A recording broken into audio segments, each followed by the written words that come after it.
noches, amigos cuánticos, encantada de saludarlos una vez más aquí en Cuánticamente, como todos los miércoles a partir de las 7 de la noche. Y hoy estoy gratamente acompañada como siempre porque tengo conmigo al licenciado Indiro Delgado, ya por todos muy conocido porque él fue uno de los que arrancó pues esta segunda etapa de nuestro programa ahora en el 2014. Indiro, que es una persona ya o profesional muy destacado y es de la casa prácticamente, pues como todos sabrán es director del Instituto de Psicogerencia, el Instituto Venezolano de Psicogerencia con sede aquí en Punto Fijo. Realizan varios diplomados muy importantes que tienen que ver con la psicogerencia y la programación neurolingüística, de lo cual por cierto es un especialista, y también aborda lo que son terapias de dolor y terapias de avanzada. Pero pues vamos a estar hablando sobre todos estos temas, pero en especial hoy les tenemos un programa bastante didáctico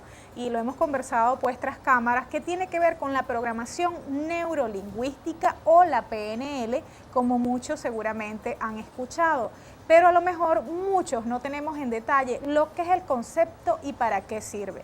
Yo de verdad me atrevería a decir que en estos últimos años la programación neurolingüística está en todo y se aplica en toda terapia, pues si hay un terapeuta que lógicamente quiera ser exitoso, pero además, Indiro, bueno, estuve leyendo y de hecho tú lo aplicas en tu diplomado de psicogerencia, que es muy importante para aquellas personas que tienen cargos directivos, aplicar pues todas estas técnicas o métodos que sugiere la programación neurolingüística. Mire, con la programación neurolingüística, que está en todo y se aplica para todo, usted puede dejar de fumar, controlar el sobrepeso, controlar situaciones de estrés, enfermedades, aprender un idioma si tiene algún bloqueo en esa situación, mejorar las relaciones personales y bueno, pare usted de contar la infinidad de cosas que usted puede lograr a través de la aplicación de un método tan sencillo como es la programación neurolingüística, y que además se ha comprobado que es a muy corto plazo.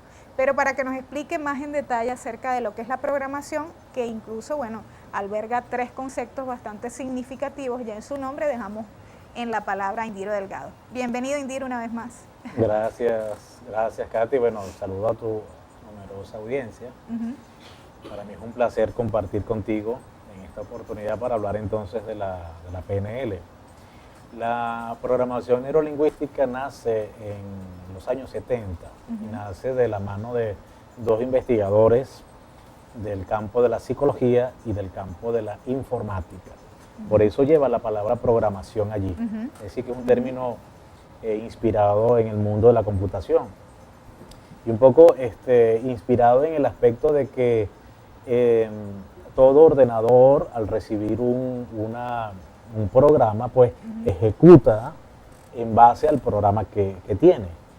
Y eso supone que el cerebro humano, haciendo la analogía con un computador, aunque los seres humanos, nuestra mente, nuestro cerebro va mucho más allá todavía, pero en algo tiene alguna similitud, y todo lo que nosotros somos, lo que nosotros hacemos o lo que nosotros dejamos de hacer, tiene un origen en un programa que está allá dentro de nosotros. ¿De dónde viene ese programa? Ese programa viene de la infancia. La PNL nos dice que eso viene ya de nuestra educación en el hogar, de lo que nosotros aprendemos con nuestro entorno social, es decir, en la escuela, y desde muy pequeño el impacto es todavía mucho más grande. ¿Por qué es más fuerte el impacto, por ejemplo, de los mensajes en los niños? Porque los niños hasta los 7 años no tienen el filtro de la conciencia. Es decir, para saber si eso me conviene o no.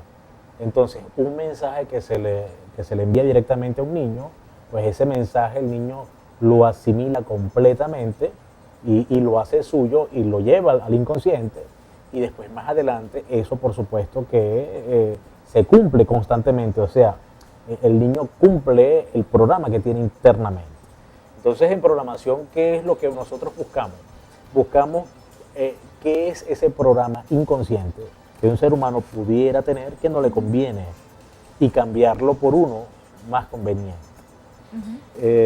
Por ejemplo, fíjate, yo me he encontrado, cosa que particularmente me asombra, que incluso desde el vientre el ser humano recibe la información a nivel inconsciente y la guarda allí y luego la hace realidad en su vida de adulta.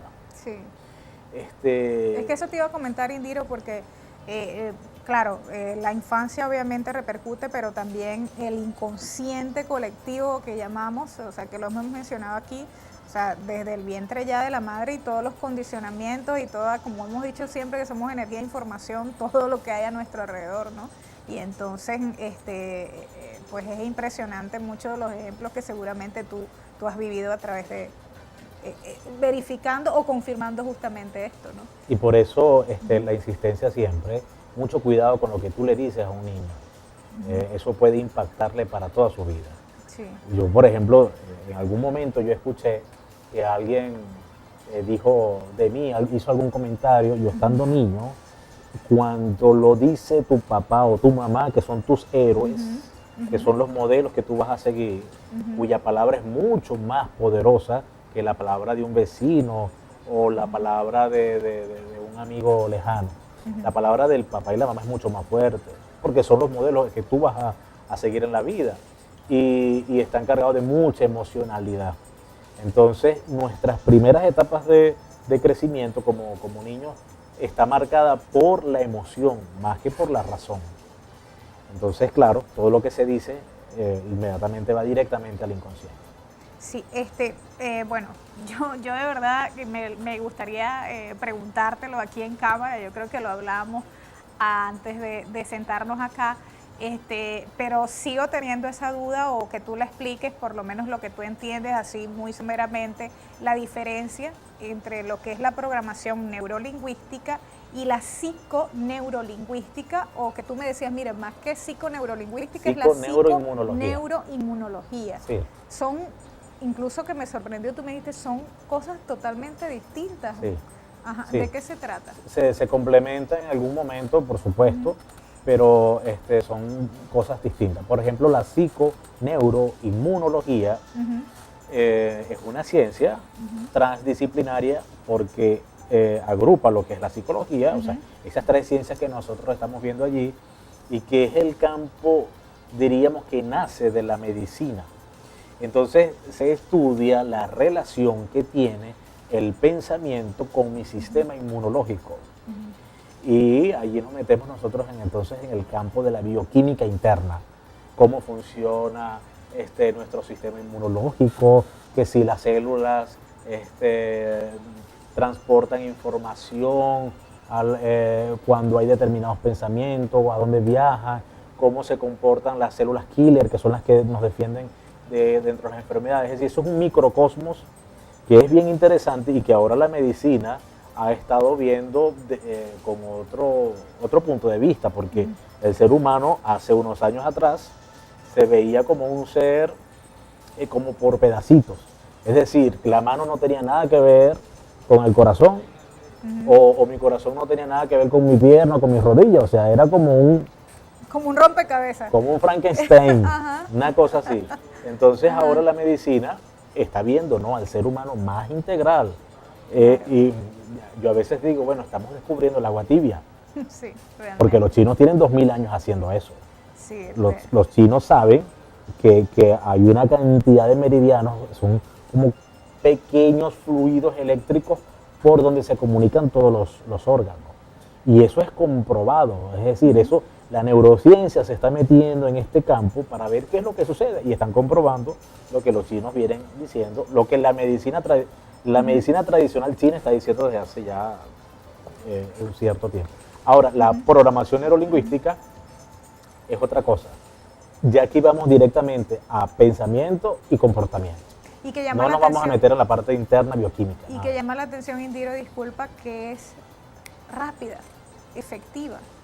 Y tiene que ver, yo me imagino mucho, es porque como trabaja con los canales de percepción o los sentidos en este caso, que tú me decías, por favor aclárame, bueno, o aclara al público que hay algunos autores que dicen que hay 3 en lugar de 5, pero que los agrupan. ¿Puedes hablarnos un poco sobre esto, sobre todo porque es a través de esos canales y cambiando un poco las modalidades que ellos tienen o el impacto que ellos generan, donde ocurre quizás el cambio en la persona también, el cambio de percepción, ¿no?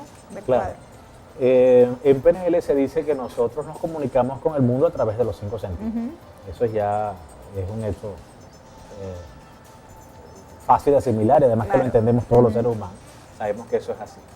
Entonces tenemos el sistema visual, Sí, el el auditivo, auditivo, y hay autores que hablan del olfativo, el gustativo y el táctil, kinestésico. el que es el kinestésico. Pero hay otros autores que agarran lo que es olfativo, gustativo y táctil y lo agrupan en un solo sistema, que es el sistema K, que es el sistema kinestésico, que es el de las sensaciones y de las emociones. Okay. De esa forma es que nosotros nos comunicamos con el mundo. ¿Qué sucede y por qué es importante saber esto? Por ejemplo, una persona que sea, una mujer que sea absolutamente, cuyo canal de comunicación sea predominantemente auditivo, todos nosotros somos visuales, auditivos y kinestésicos, Claro. pero hay quienes tienen un canal en el que predomina Más más. desarrollado. Ajá. O en Entonces, mayor porcentaje lo manejan más, ¿no? Hay quienes son. Ajá. sí, entonces una mujer que sea auditiva, el esposo le puede estar llevando todos los días flores rojas y colocándole rosas y qué sé yo, Detallitos, bombones. Ajá, pétalos en la cama. Ok. Y ella puede llegar y que no se sorprenda, llegar a decirle, tú no me demuestras amor. Ok. Entonces, ¿cómo que no te demuestro amor si yo te compro rosas y flores? Sí, pero nunca me lo has dicho. Ah, muy bien. Entonces, ella no percibe por el canal auditivo, sino que, no lo percibe por el canal visual. O sea, le resta importancia a eso, como ser humano. Claro. Entonces, nosotros en la comunicación tenemos que usar todos los canales. Es decir, hay que hablar, hay que decir las cosas, hay que mostrarlas, hay que enseñarlas. Pero y a medida que me imagino equilibras todos esos canales, es más efectivo, ¿no? O el impacto Sí. que tú puedes desarrollar.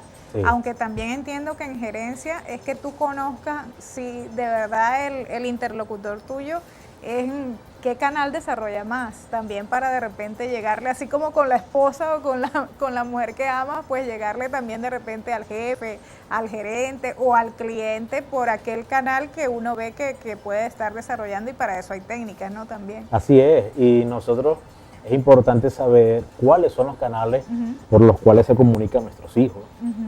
Y cómo puede ser, por ejemplo, cuando se está hablando frente a un público hay que hablar en todos los canales. Por ejemplo, en la educación. Cuando tú hablas de una anécdota o cuando es una ilustración. Entonces, a mí en una oportunidad me pasó, entonces ya la gente comienza a imaginar y comienza a ver. Okay. Yo te decía que, por ejemplo, la palabra tono, en estos días, ¿qué significa para ti? En estos días en una clase preguntaste. Sí, pues, en una me clase. comentaba. Entonces, Ajá. quienes son auditivos escuchan un sonido y relacionan eso con un sonido. Y quienes son visuales hablan de colores, de tonalidades de colores. De cada quien percibe la realidad de una forma distinta. Y en eso entramos entonces en uno de los, en el primer postulado de la PNL, y el más importante de todos quizás, que nos dice que de los mapa, principios, que el mapa no es el territorio. el algo mapa así. no es el territorio. Ajá. Y eso quiere decir, ¿qué es un mapa? Un mapa efectivamente es la representación gráfica de un territorio. Pero ese mapa, obviamente que no es el territorio en general, en realidad, pues. Como dice Aníbal Nazoa, tú en un mapa ves puntos y rayas, pero cuando tú vas, ves selvas y desiertos, pero no ves puntos y rayas por ningún lado. Entonces, ¿qué ocurre? Que nosotros tenemos una representación de la realidad, pero esa es una representación, esa no es la realidad. Claro. Cada quien tiene una representación de la realidad, ¿de acuerdo a qué? De acuerdo a sus creencias, de acuerdo a sus paradigmas, de acuerdo a todo su bagaje cultural. Claro. Entonces, hay quienes tienen, por ejemplo, en su programación, la vida es dura y difícil. Esa es una creencia. y mucha gente la tiene.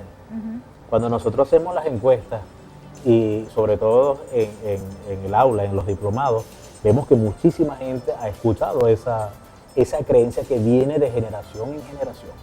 Claro, yo leía, Indiro, por ejemplo, un ejemplo bastante palpable, ahora que tú mencionas en ese principio de que el mapa no es el territorio, de que por lo menos la apreciación de un lago para uno, hablaba del lago, por ejemplo, es que es frío, que te puedes ahogar, mientras que otro puede decir, ¡ay, qué bello el lago! Y cuando se congela, entonces puedo patinar, y es el mismo lago, pero son dos visiones totalmente distintas de ese lago. Más adelante vamos a hablar sobre esas frases que son bastante populares, que son creencias al final arraigadas y que nos han impactado nuestra vida, pero antes vamos a hacer el primer corte, también hablaremos sobre los principios al regreso de la PNL, así que amigos, sigan con nosotros aquí en Cuánticamente, que en breve seguimos con más y la grata compañía del licenciado Indiro Delgado para todos ustedes aquí en Cuánticamente. Gracias por escribirnos a través del 0424-617-6615, ya volvemos.